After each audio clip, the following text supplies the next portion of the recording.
ರಾಜ್ಯ ಕಾಂಗ್ರೆಸ್ ಸರ್ಕಾರ 2.5 ವರ್ಷವನ್ನು ಆಲ್ಮೋಸ್ಟ್ ಇನ್ನೇನು ಕೆಲವೇ ದಿನಗಳಲ್ಲಿ ಫಿನಿಶ್ ಮಾಡುತ್ತೆ. 2 ವರ್ಷವನ್ನು ಯಶಸ್ವಿಯಾಗಿ ಮುಗಿಸಿದೆ. ಆದರೆ ಈಗ ರಾಜ್ಯ ಕಾಂಗ್ರೆಸ್ನಲ್ಲಿ ಆಂತರಿಕ ಅಸಮಾಧಾನ ಬಹಳ ದೊಡ್ಡ ಮಟ್ಟದಲ್ಲಿ ಹೊಗೆ ಮಾತ್ರ ಅಲ್ಲ, ಬೆಂಕಿಯನ್ನೇ ಆಡಿಸ್ತಾ ಇದೆ. ರಾಜ್ಯ ಕಾಂಗ್ರೆಸ್ನಲ್ಲಿ ನಿಗಿ ಅಂತ ಕೆಂಡ ಹೊತ್ಕೊಂಡು ಉರಿತಾ ಇದೆ. BR ಪಾಟೀಲ್, ರಾಜು ಕಾಗೆ ಮತ್ತು ಬೇಳೂರು ಜೊತೆಗೆ ನಿನ್ನೆ ಮುಖ್ಯಮಂತ್ರಿಗಳು 1-to-1 ಚರ್ಚೆ ಮಾಡಿದ್ರು. ಸಿಎಂ ನಿವಾಸ ಕಾವೇರಿಯಲ್ಲಿ ಬಹಳ ಮಹತ್ವದ 1-to-1 ಚರ್ಚೆ ನಡೀತು. ಸುಮಾರು 1 ಗಂಟೆಗಳ ಕಾಲ ಚರ್ಚೆ ಮಾಡಿ ಹಲವು ಮಾಹಿತಿಗಳನ್ನು ಮಾನ್ಯ ಮುಖ್ಯಮಂತ್ರಿಗಳು ಪಡೆದುಕೊಂಡಿದ್ದಾರೆ ಅನ್ನುವ ಮಾಹಿತಿ ಇದೆ. ಅಸಮಾಧಾನ ಯಾಕೆ ಅನ್ನೋದ್ರ ಬಗ್ಗೆ ಕೂಡ ಮಾಹಿತಿ ಪಡೆದಿದ್ದಾರೆ.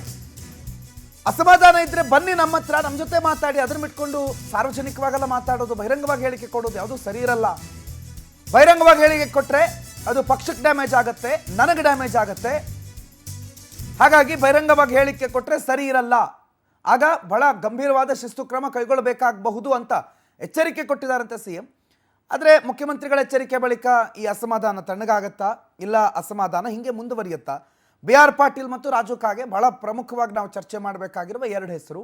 BR ಪಾಟೀಲ್ರಂತೂ ಸರ್ಕಾರ ಅಸ್ತಿತ್ವಕ್ಕೆ ಬಂದ ಆರಂಭದಲ್ಲೇ ಶುರು ಮಾಡಿದ್ರು. 100 ದಿನ ಕಂಪ್ಲೀಟ್ ಆಗ್ತಾ ಇದ್ದಂಗೆನೆ ಅನುದಾನದ ವಿಚಾರವನ್ನು ಬಹಳ ದೊಡ್ಡ ಮಟ್ಟದಲ್ಲಿ ಎತ್ತಿದ್ರು. ಆಮೇಲೆ ಅವ್ರನ್ನ ಸಮಾಧಾನ ಮಾಡೋದಕ್ಕೆ 2 ಹುದ್ದೆ ಕೊಟ್ಟರು ಸಿಎಂ. ಆ 2 ಹುದ್ದೆ ಕೊಟ್ಟರು ಇಲ್ಲ, ಅವರಿಗೆ ಇನ್ನೂ ಕೂಡ ಸಮಾಧಾನ ಆಗಿಲ್ಲ. ಆ್ಯಂಡ್ ಅವರೇನು ಸುಳ್ಳು ಹೇಳ್ತಿಲ್ಲ ಅಥವಾ ಯಾವುದೋ ಕಟ್ಟುಕತೆಗಳನ್ನು ಮಾತನಾಡ್ತಿಲ್ಲ. ಅವ್ರು ಹೇಳ್ತಾ ಇರೋದು ನಿಜ ಅಂತ ಅವರ ಆ ಮಾತಿಗೆ ಸಹಮತವನ್ನು ಹಲವು ಶಾಸಕರು ವ್ಯಕ್ತಪಡಿಸಿರುವಾಗ BR ಪಾಟೀಲ್ರಿಗೆ ಆಟೋಮ್ಯಾಟಿಕ್ಲಿ ಒಂದು ಧೈರ್ಯ ಬರುತ್ತೆ.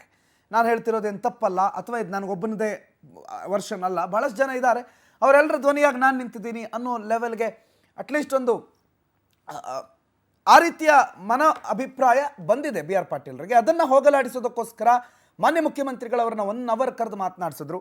ಭಾಳ ಪ್ರಮುಖವಾಗಿರೋ ಚರ್ಚೆ ಅದೇನೆ. ಯಾಕೆ ಹಿಂಗೆ ಬಹಿರಂಗವಾಗಿ ಮಾತನಾಡ್ತೀರಿ? ಸರ್ಕಾರದ ಮರ್ಯಾದೆಯನ್ನು ಯಾಕೆ ಕಳೀತಾ ಇದ್ದೀರಿ?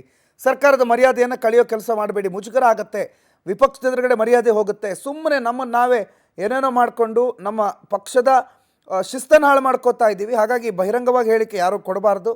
ಏನೇ ಇದ್ರೂ ಒಳಗಿಂದೊಳಗೆ ಆಂತರಿಕವಾಗಿ ಎಲ್ಲವನ್ನ ಕ್ಲಿಯರ್ ಮಾಡ್ಕೊಂಡ್ಬಿಡ್ಬೇಕು ಅನ್ನೋ ರೀತಿಯ ಚರ್ಚೆ ನಿನ್ನೆ ಆಯಿತು. ಬಟ್ ಸುದೀರ್ಘ 1 ಗಂಟೆಗಳವರೆಗೆ ಈ ಚರ್ಚೆ ಮುಖ್ಯಮಂತ್ರಿಗಳು ಮಾಡಿದ್ರು.